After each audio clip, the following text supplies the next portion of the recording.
The Popstorian Podcast with Chris and Ben.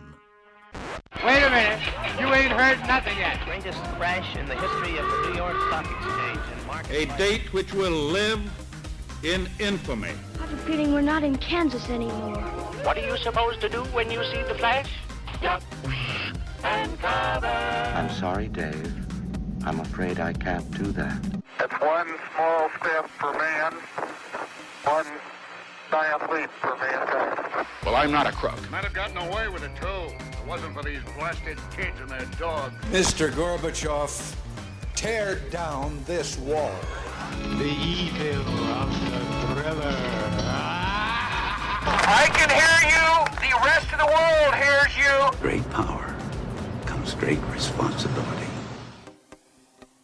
I'm actually not a big fan of the slow motion as a tool. That takes you out. I know it can be used very well and efficiently, and I guess he uses it pretty well.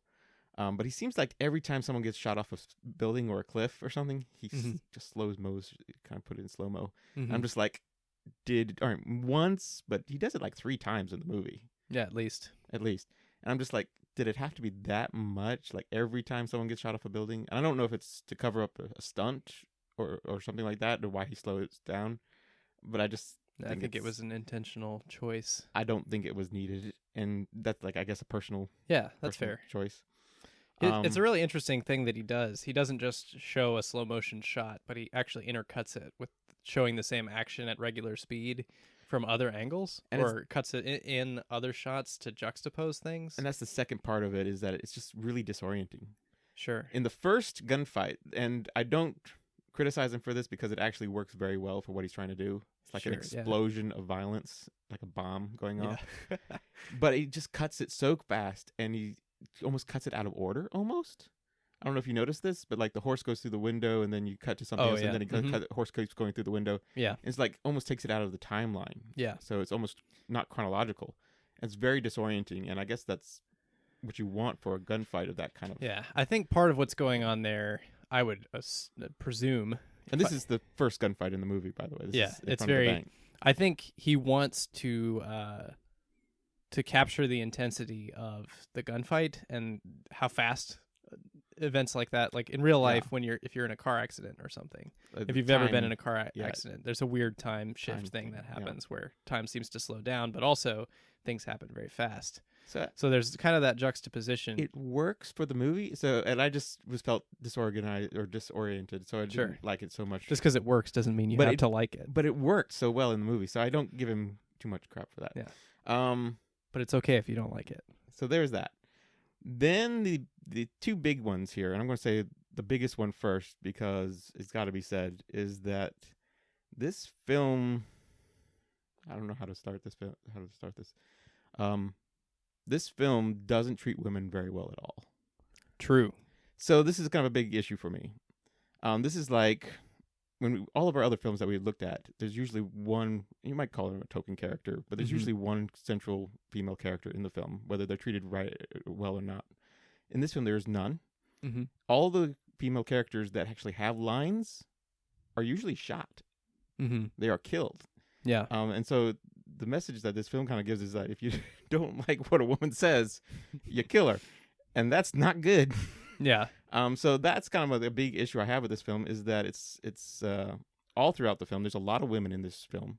Yeah. None of them are very strong as far as you might call a strong female character. Yeah. Very few have lines. The only places you see them are in the bedroom, in the kitchen, taking care of kids, and in church. Yeah. Those are literally the 4 sequences that you see women in this film. And so taking care of the men folk. Right. Oh, I put that in the kitchen type thing because they're serving food or whatnot. Yeah. That's a very valid criticism. Yeah. And it's not like this is in the like way old film history. This is 1969. So the feminist movement is kind of building steam at this point. So it's just odd. And I could forgive it maybe a little bit by saying, well, this is of that time period. You can't make a movie like this without portraying that. But the thing is, I don't think Peckinpah actually even thought about it when he was doing this. It feels more like a sin of omission than commission. Like he legitimately forgot that women were people. Exactly. He's just like, oh, he treats them almost like horses in this movie. Yeah. Like you can't make a Western without a horse. Like you can't make a film like this without having women in it. Yeah. And he just doesn't give them a human presence. It's just there. I think there's flashes of it, but it's pretty rare and it's not sufficient. I think the argument can be made for when Pike has the flashback with the woman he supposedly loves, but then she's killed. Mm-hmm. Angel's wife / girlfriend gives like a strong performance there, and then he kills her. Mm-hmm. So whenever those instances happen, they often end up dead. Yeah. So I don't know if that's just a comment on. I see how you could definitely read that as a misogynistic comment. I feel like it's more meant to be a showcasing of the brutality of the time and of the place. And that's why as far as the fact that they're killed. Right, and that's not to excuse. That's the commission part. And I think just looking at Peckinpah, I was like, well, did he mean to do this? And he's like, no. He's just like, oh, well, oh, yeah. Yeah. And he just kind of just forgets about it. So it's on both sides of that, I think. And that's probably my biggest criticism of the film. One of my... I think it needed to be put out there. Yeah. Do you want me to rebut that, or do you want to get to your second one, and then I'll rebut both of them later? If you want to rebut it now, that's fine. We can continue this. It's a pretty brief rebuttal because that is one of the most valid criticisms of the film, I think. But I would just say that part of my reading of this film, and part of where I think it fits into the social context, because it is kind of an old-fashioned movie in a way, and it has kind of old world. All the characters in it have very old world values that were very much becoming outmoded in the late 60s by all the social upheavals that we'll talk about in the second part of our podcast. But I see this very much as an elegy to white male dominance of the world. And I think Peckinpah was ahead of his time a little bit in recognizing that the kind of like colonialism, white male patriarchy system was kind of going to be challenged by future generations, hence Pike being shot by a child, and also by women, hence Pike being shot by a woman. That's interesting. I hadn't read that into that. That's one of my readings into it. I see it very much that way, as here's a look back at what these men were like, and they were flawed and evil and tragic, but they were also human and had a lot of human. So it's an interesting movie because I feel like it presents these characters not necessarily in a favorable light, but also it depicts them accurately, but also gives you a chance to see their human side as well. I'll buy that. So that's not to excuse the misogyny and the I don't think there's any excuse you can make for it. The violence and the murdering of trampling women in the streets, which happens at one point. It does. Yeah. I was thinking about this film. I was like, it's almost like a 12-year-old boy wanted to make a movie. And he's like, I got to have bullets, blood, and boobs. Yeah.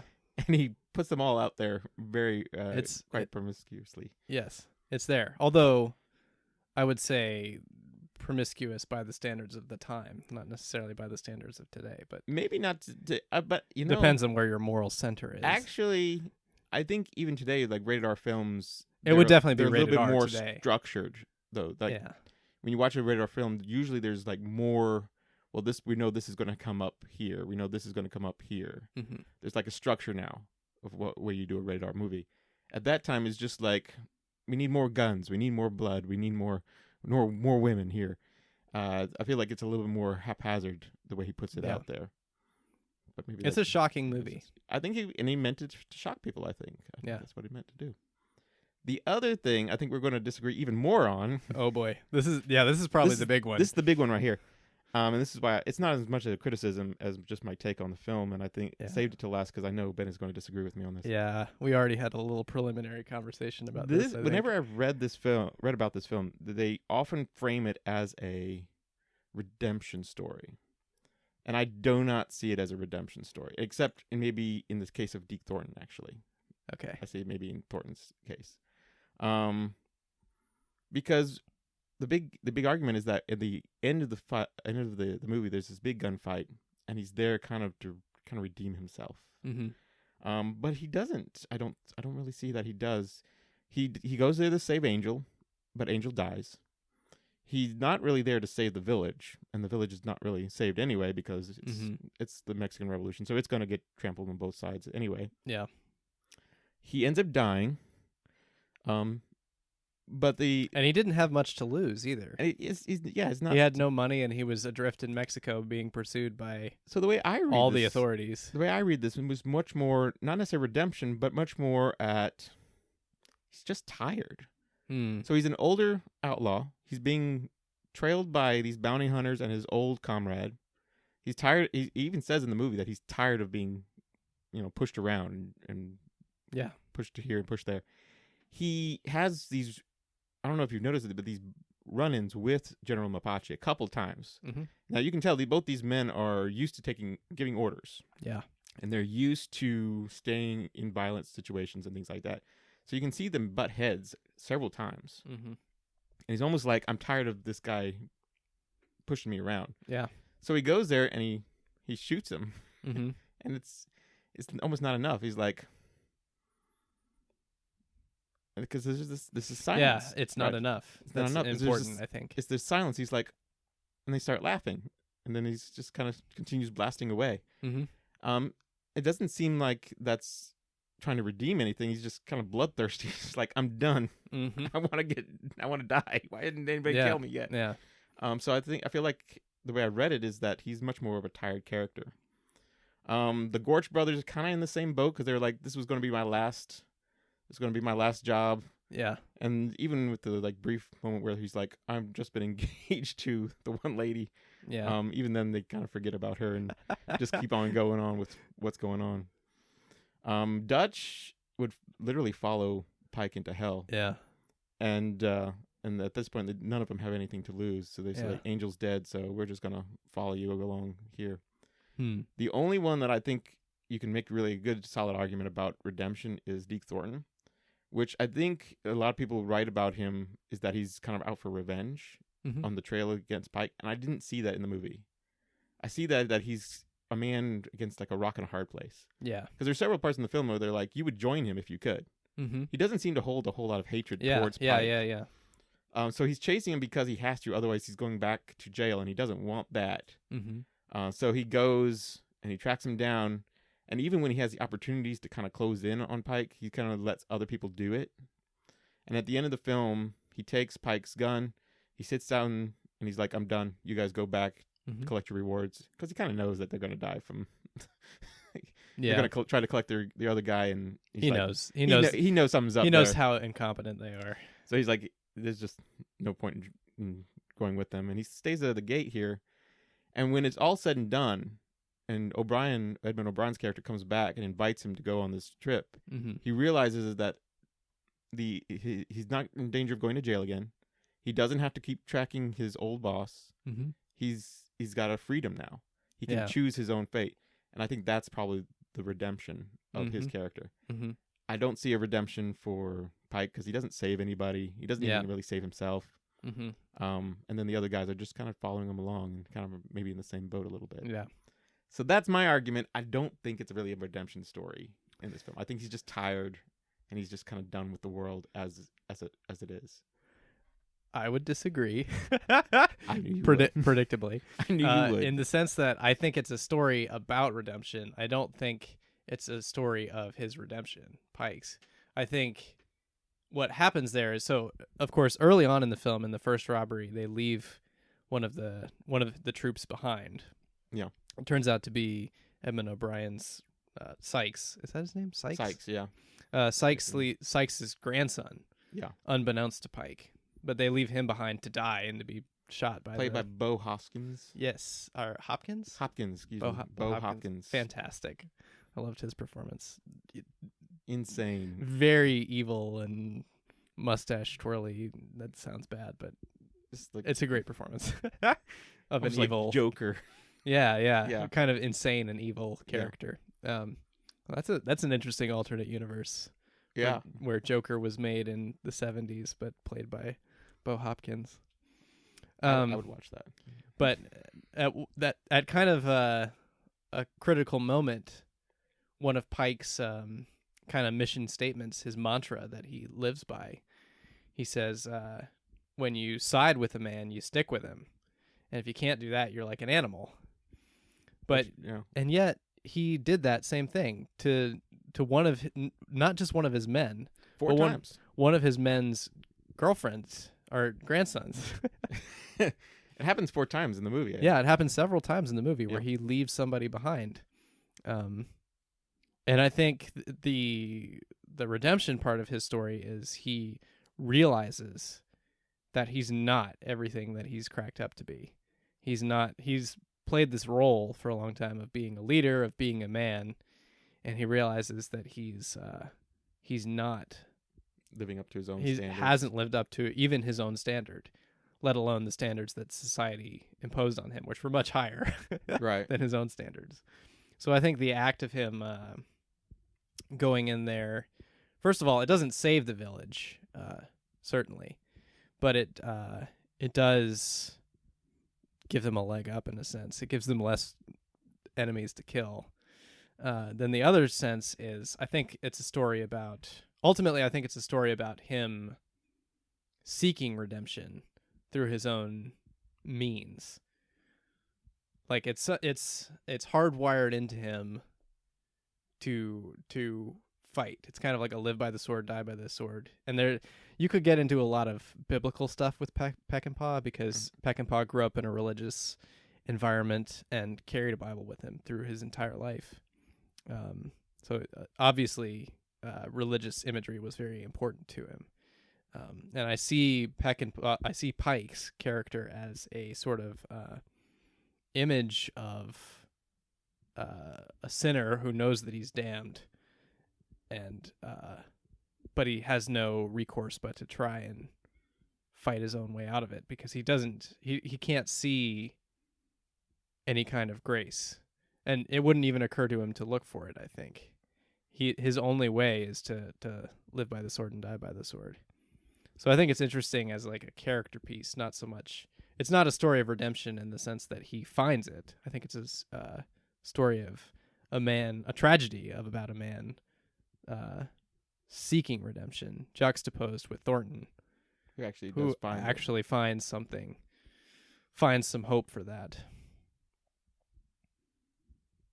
It plays into my reading of the movie too, which I don't know if you would go along with, which is kind of like the decline of the white patriarchy of olden times.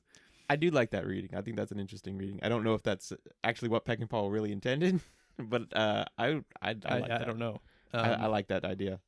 And I think that plays into the final line of the piece, which is, "It ain't like it used to be, but it'll do." And so that's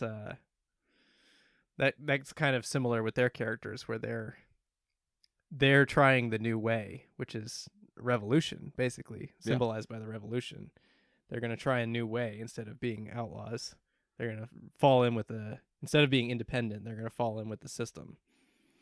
But it's a revolutionary system. That's an interesting way to put that. Revolutionary system. Yeah. Obviously, a deep and thought-provoking work. This is. Love it or hate it. And I think that's why it's still a great movie. And it was on the AFI. I don't know if it was the old list or the new list, but it actually pointed up the 80th film on the AFI. So quite a bit further down than I would have ranked it. Well, it is one of your favorite movies. And it does a great job of pointing the way. It points the way of like future cinema as far as story goes. So, and the way action films are made. And I like that part of it. I think that was a really good part. And it also kind of pulls from the past too. Yeah. So heavily. Bill Holden, this is one of his later films. Mm-hmm. He had kind of fallen into a a slump of films that he apparently wasn't his old self in. And critics said that this kind of brought him back. It did, for sure. He'd actually killed a man. Did you read that part of the story? I didn't read that part of the story. He was in Italy drunk and driving his Ferrari, and he hit somebody and killed him. Was on trial for manslaughter, convicted of manslaughter, I think. So he was not seen favorably in the media. Well, that incident, of course, may play more into the story of a redemption story than the actual movie itself. Is Bill Holden's redemption? Yeah. Well, I wouldn't classify it as a redemption movie. It is a movie about redemption, but not a redemption movie. Yeah. We're going to have to talk about that more. That's going to take too much time to figure out. Yeah, it's about him. It's about him giving in and deciding to seek redemption. But Edmund O'Brien and Robert Ryan and Edmund O'Brien, both are older actors, both kind of bringing the past. Although not as old as he looks. He's not. No, he really is great in this movie. I think probably better in this movie than any other movie I've ever seen him in. Yeah. And he says that about the role too in interviews. He said, "This is one of my best roles. This is his best roles." He was at kind of a slump too at that point, and he said this is the movie that reinvigorated him or re-excited him about acting in general. And that's another kind of parallel with Treasure of the Sierra Madre, because he kind of plays that old crazy man role a little bit. And Robert Ryan, who I had read that he's dying in this at this point in his life. I think he had cancer while he was doing the film. He's very thin, very gaunt in this movie, which kind of plays into the character a little bit more too. But it also, when reading about this film, I kind of heard a lot about how revolutionary it was. So I kind of expected something much more late 60s, 70-ish.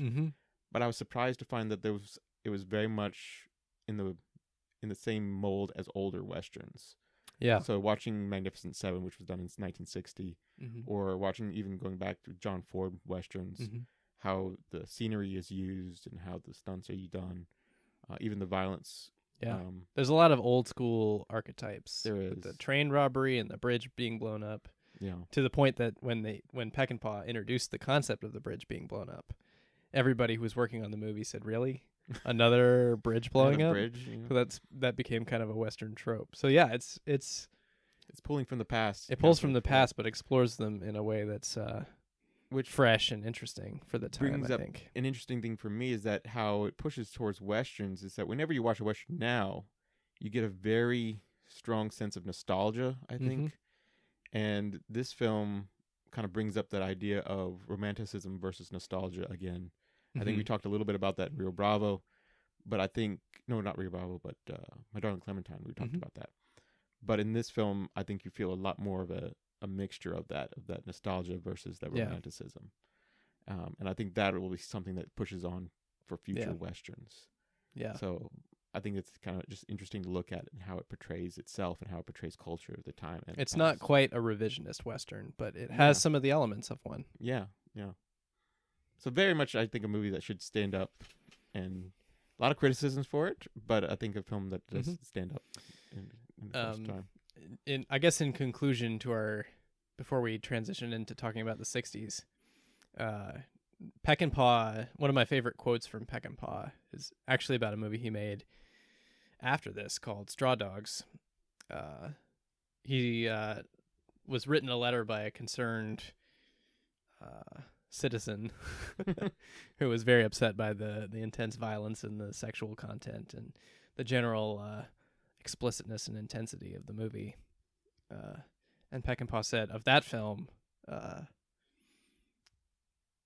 "I didn't want you to like the movie. I wanted you to take a long look into your own soul." And I think, for me at least, Peckinpah's movies really do that. Every time I watch a Peckinpah movie, I start out thinking about the movie, but by the end I'm reflecting on deeper issues. So I think that's the real testament of what makes The Wild Bunch great to me.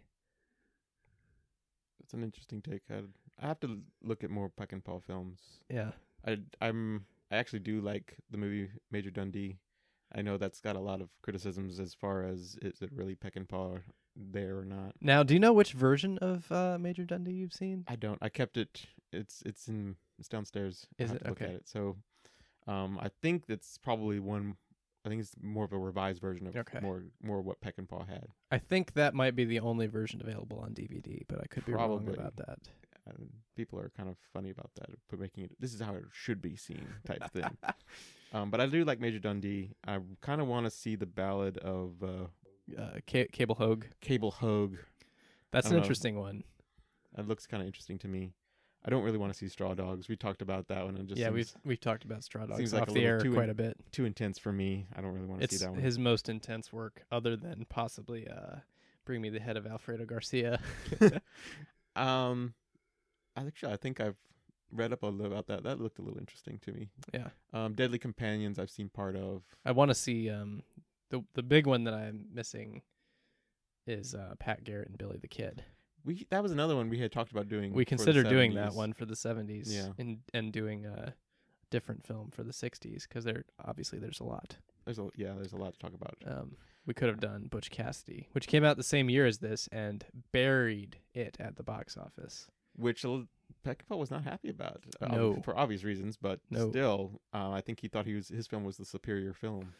Yeah, and Peckinpah scholars are very vehement about that.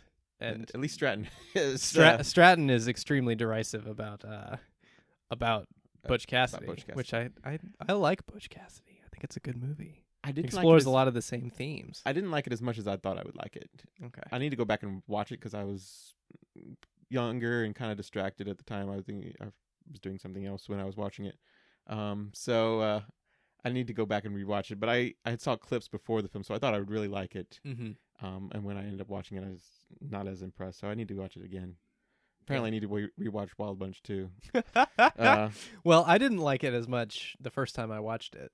Wild Bunch or Wild Bunch, but it's one that stuck with me, and I keep watching it. Yeah. So it's an interesting film. It's a very interesting film. Lots to think about, and it gave me a lot to think about after watching it too. So now transition to the historical portion of our show.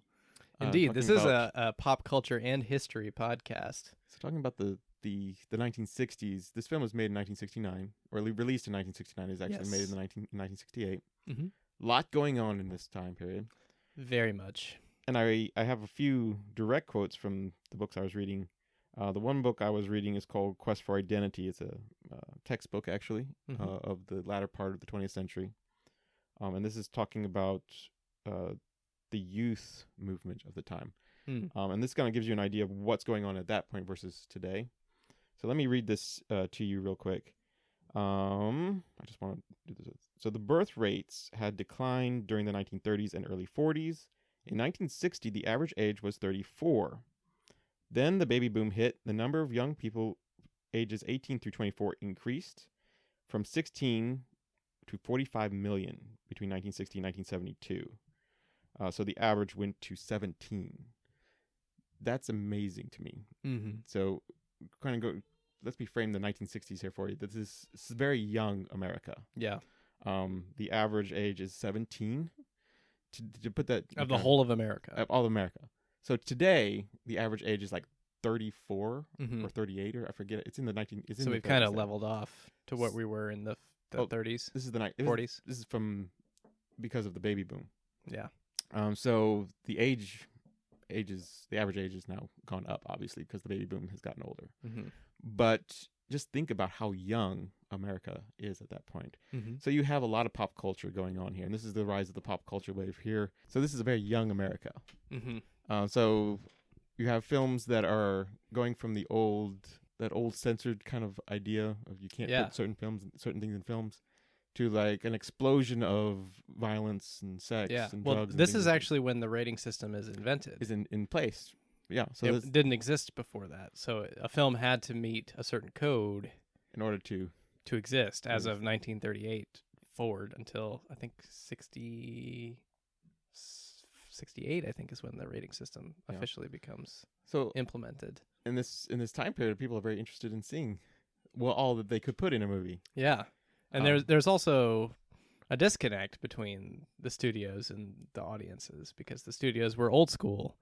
Yeah. And it was a changing generation there. It was a very young generation. So there was also a sense of experimentation of, let's see what these kids want. And there was a lot of strange movies made in this time, just trying to figure out what these kids from the youth market wanted. because nobody really knew. And the same thing for music.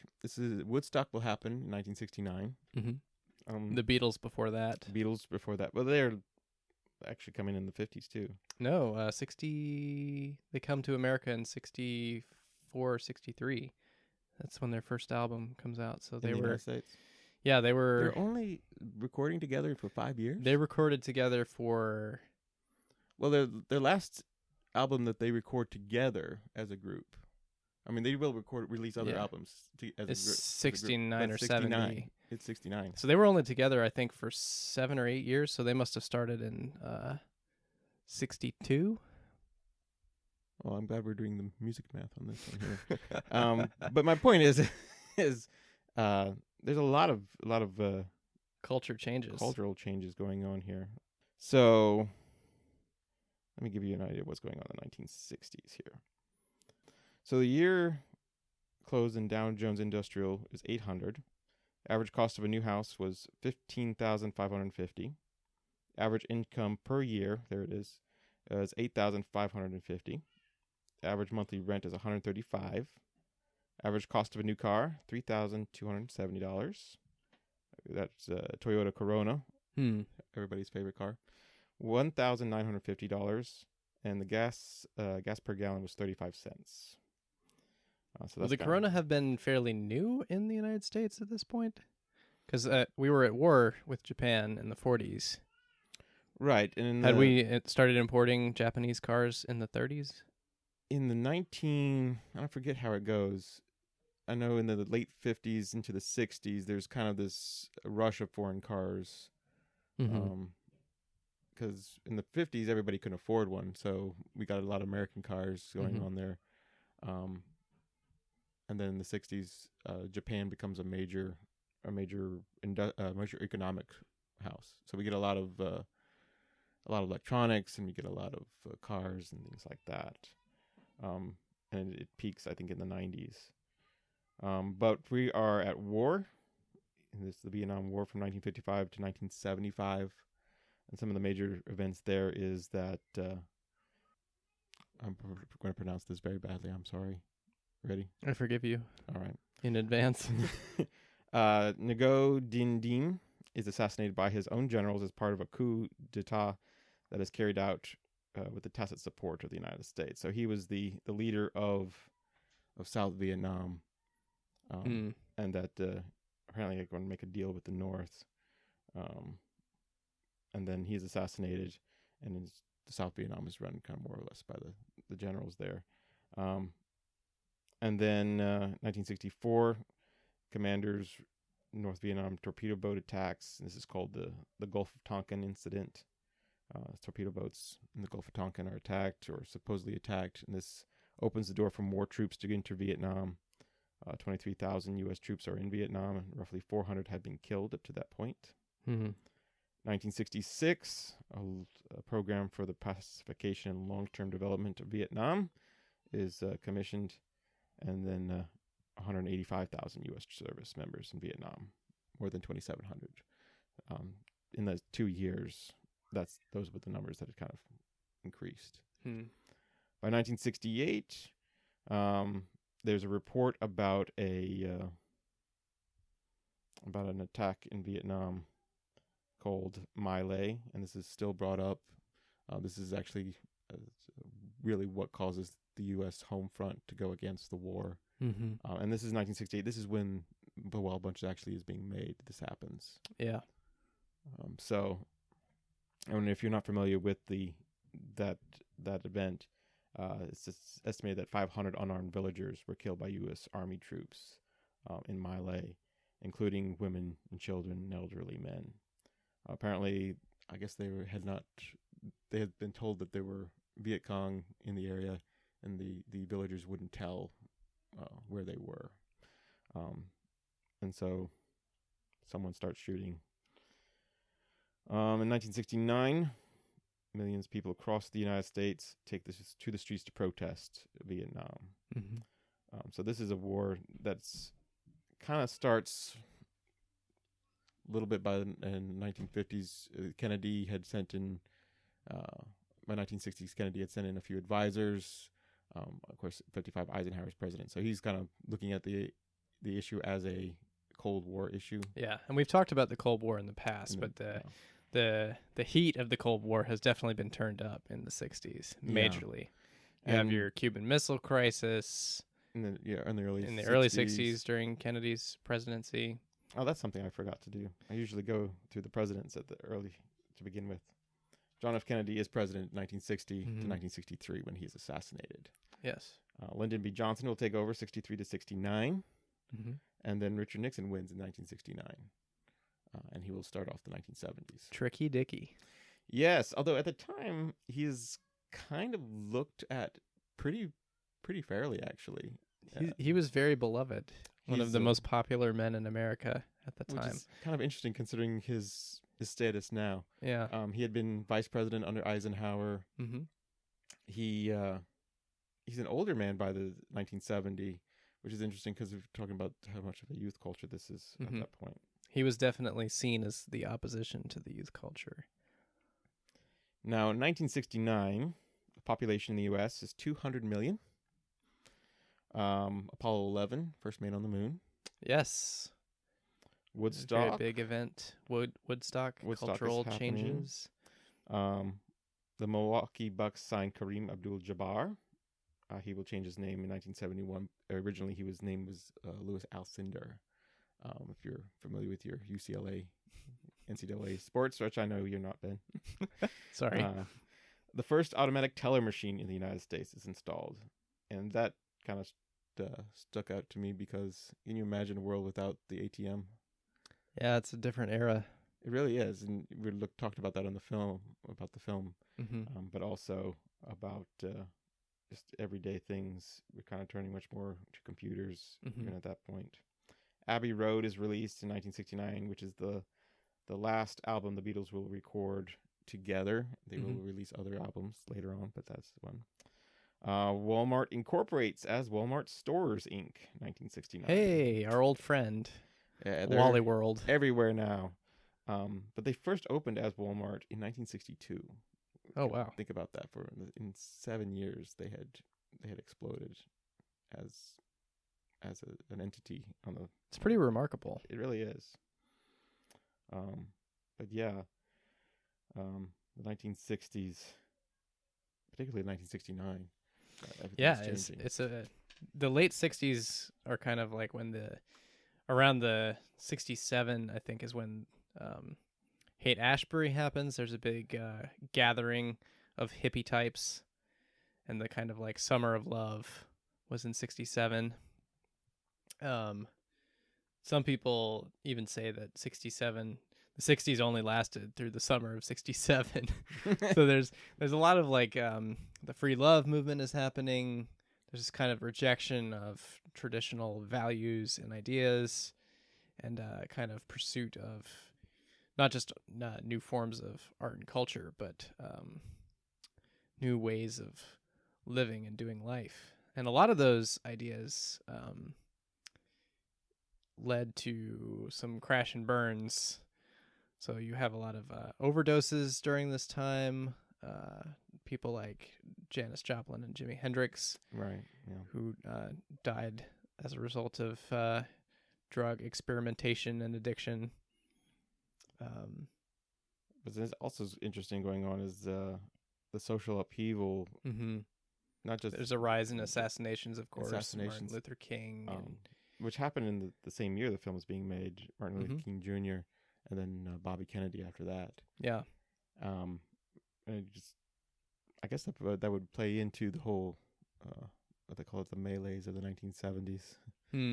So we're looking at a time period that's it starts off pretty hopeful. It is pretty hopeful. It's interesting to me that there was this kind of with all this all the youth and all the new ideas that flooded in, there was a kind of real sense that almost anything's possible kind of idea floating around. And so you see things get financed and put on TV or printed in the comic books that you never would have imagined possible, even just 5 years before this movie came out. But Yeah, in a few years, people, I think, started to see that there are certain things about human nature that are much more difficult to deal with than perhaps some people in the 60s naively might have assumed. And I think that that leads us right into the 70s. That it kind of just hits everybody at home. I was looking through my notes here, because there's a quote from Peckinpah. I don't know if you've heard this quote here. It says, "I'm basically a storyteller. The Western is a universal frame within which it is possible to comment on today. Mm-hmm. There are a great many people who are disturbed because they feel something is going wrong. I am one of them." Yep. So, kind of bringing it back to the film there. Mm-hmm. That's a good way to tie it together. Yeah. I think you see kind of a rise in interest in science fiction projects around this time because of all the scientific advancement that we were making in terms of new Apollo 11 mission. Yeah, the Apollo 11 and the space program, and but also just an increase in technology. It's true. There's a lot of new technology that happens during this time. You're correct. A lot of sci-fi interest here. Of course, Kubrick's 2001: Space Odyssey. Yeah, Kubrick's 2001 comes out and kind of blows open the doors a little bit. But it opens science fiction to kind of critical acclaim, which hadn't really happened before, because science fiction was kind of like a lower tier pulp fiction genre for pulp magazines and comics. And I think that kind of plays into the youth culture at the time, because the people who are these young directors and young movie makers that are coming up in the 1960s remember that from their childhoods. Yeah. And are kind of bringing it into that filmmaking. And so the sci-fi gets a little bit more of a front seat. Yeah, and it takes a very strong like critical position, although not necessarily a popular one, particularly at the movies. I feel like maybe less so in other mediums, but it becomes sort of a genre that people like to explore in that way that Peckinpah explores. People use it as an allegory or a means of telling stories. There's several films from that time that talk about that. That's why the Western seems like it's almost dying in the 1960s. Yeah, well, that was kind of generation thing. That was where I was kind of like waddling. The point I was waddling towards. Science fiction kind of is on the rise, and as the Western is on the decline. So there's kind of this idea, and you have John F. Kennedy saying in the 60s, space is the final frontier, which becomes like the tagline for Star Trek. Yeah. Which was originally conceived as wagon train to the stars. So there's kind of this idea of like space as being the new frontier, and the frontier carrying with it a lot of the Western, a lot of the typography and stuff that was explored in Western starts to be explored in science fiction as kind of like the medium for the new generation. In a way of moving forward, that idea of progress. Mm-hmm. Colonizing space, like just like we colonized the West. Yeah. So conquering those dragons. So would you say then that science fiction of the 70s, 80s, and 90s, maybe today, is what the Western was for the 40s, 50s, and 60s then? It's hard to... At least for pop culture anyway. Yeah, it's pretty hard to gauge, I think. And they're kind of apples and oranges in a way. In many ways, yeah. In many ways. I mean, like theme-wise. But theme-wise, yeah, I think particularly after you have your blockbuster era of science fiction. That's true.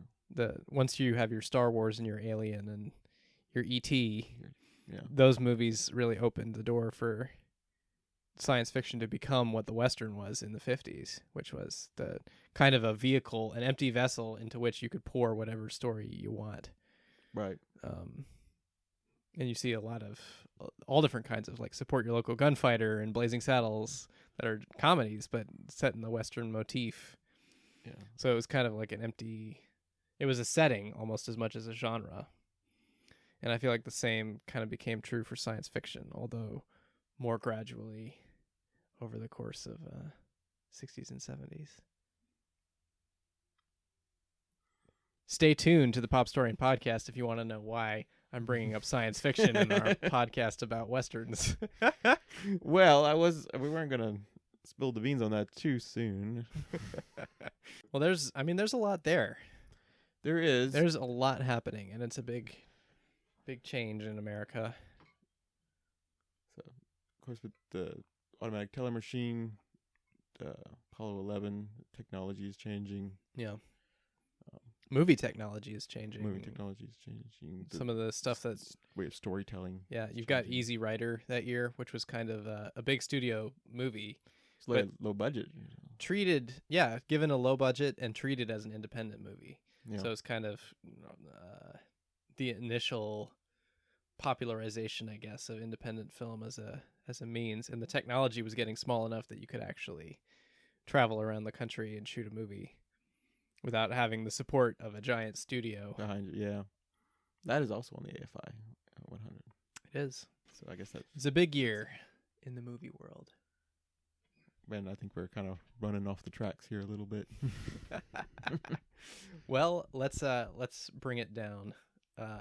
Wind it up. Thank you for listening to our long-awaited and hopefully you anticipated it and enjoyed it episode of the Popstorian podcast. Our series Westerns by the Decade will continue for the 70s next time. Yes, which I'm very excited about. We're going to talk about an important director in the Western genre. It's called, did you want to announce it? Clint Eastwood. In his directorial debut, The Outlaw Josey Wales. Is it really? It is. Okay. Yeah. So a filmmaker who, at the time of recording, is still making movies, actually. Yeah. I really want to see his new movie. Yeah. Quite remarkable span that he's had. He's done quite a few here in the last couple of years. Yeah, so we're excited to watch that and talk about that. If you want to watch along with us, go to your local supplier of movies and check out The Outlaw Josey Wales. And let us know what you think of it. Send us your review. If you send it to us within a week or two of release, we should be able to include it in our next monthly edition of Westerns by the Decade. We'd love to hear what you think about the movie. Not just have the two of us blathering on the whole time, but get some diversity of opinion in there. So send us an email, popstorian@gmail.com, or direct message on Twitter. Or you just send us a tweet, or send us a picture on Instagram. Oh yeah, that'd be great. Tag us on Instagram. Facebook, we're all in there. Or send us an audio file or video. We can do that. Yeah, we can incorporate the audio from that into the podcast directly. We would do that. So you definitely do that. We would do that for you because we care about you, listener. We do. We do care about you. Are you done? All right. Saddle up. Let's go. To the 1970s. You're supposed to say why not. Oh, sorry. Why not? Thanks for listening to the Popstorian podcast. Be sure to subscribe. You can find us online at popstorian.com or on Facebook and Twitter. Tune in next time for more of the history of popular culture.